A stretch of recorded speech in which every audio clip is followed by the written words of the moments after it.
Раньше у верблюда были ветвистые рога и длинный густой хвост, и был он самым красивым среди животных. Однажды, когда верблюд пил воду из реки, подбежал к нему морал и говорит: «Дай мне свои рога, брат, я иду на праздник, хочу нарядиться, завтра на этом же месте отдам их тебе».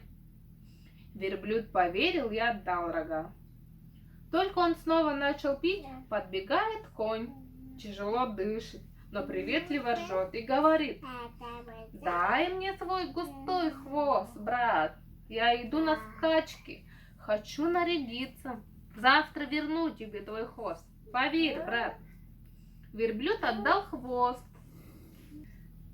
Много дней ждал он морала и коня, все стоял у реки и смотрел вдаль. Пил все реже и реже, смотрел и смотрел, боясь пропустить коня и морала.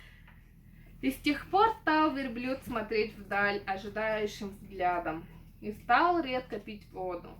И морал убежал в тайгу, в степи больше не показывался. С тех пор он ходит с красивыми ветвистыми рогами, но рога у него не свои, поэтому они каждый год отпадают. Конь с тех пор длинным густым хвостом, а с верблюдом встречаться не любит, избегает его, сторонится.